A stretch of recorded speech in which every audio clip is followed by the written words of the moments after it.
rumors that Saul Canelo Alvarez, Terence Crawford could be next. I think his team placed a bunch of phone calls to a bunch of different guys. I think William Skull got a phone call or whatnot.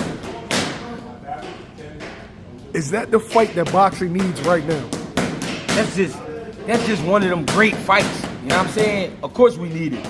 A lot of people think Crawford will be beaten easy in that fight, but a man with that skill level, man, and has proven to us that he'll step up to the plate. Why wouldn't you want to see that? I want to see that fight. I think Canelo is a great fighter. I think Bud is a great fighter.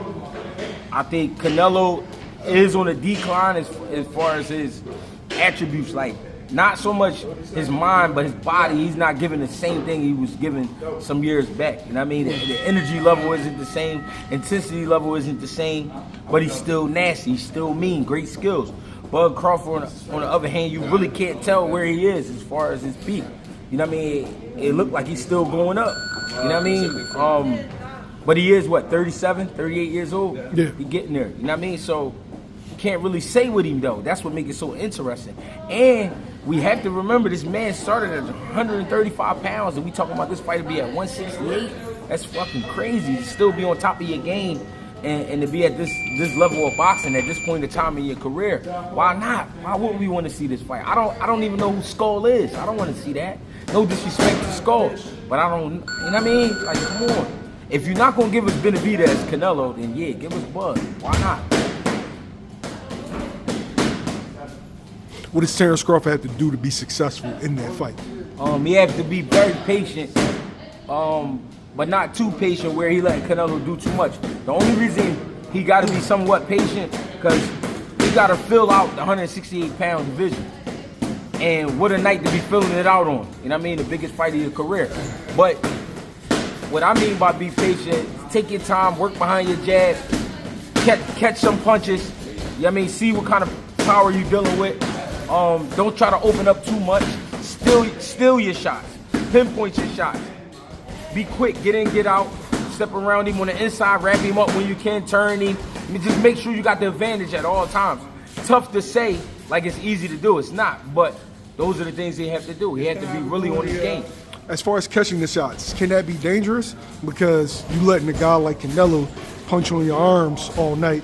Should the game plan be to stay elusive and not block too many shots early? No, you said block. I said catch. Catching is with your hands.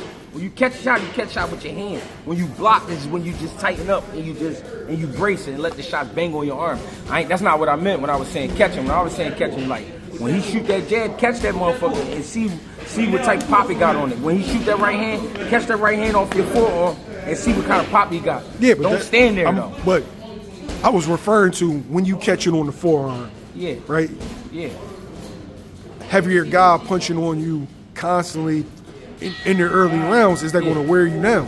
Well, here's the options. You catch it with your forearm or your hand, or you catch it on your fucking head. You know what I mean? So I'm going with the forearm all day. I'm going with the hands all day. I ain't letting you hit me upside my motherfucking head or the back of my head. And the only reason I'm saying catching, you can't try to slip and roll all night with a Canelo. He not gonna let you do it. He too massive when it comes to his frame. Like, you know what I'm saying? He a wide guy. So you ain't gonna be able to slip and roll away from every little thing. And he don't have the slowest feet, so he'll catch up to you. You know what I mean? He know how to cut the ring off. He know how to close in. So, like I said, you like to catch some shots and really fill him out. You know what I mean? Before you get started. How important is it for Terence Crawford to control the distance in that fight? Super important.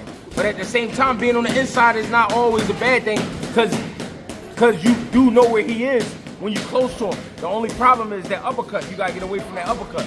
Canelo got a hell of an uppercut. You got to watch that uppercut. But being close to him ain't always a bad thing. You know what I'm saying? When you're a fighter, you understand what I'm saying. You know what I mean? Being close to a guy isn't always a bad thing because you can smother his shots. But, I mean, you know, you got to play the whole chessboard. He ain't never lied. You got to play the whole chessboard, baby.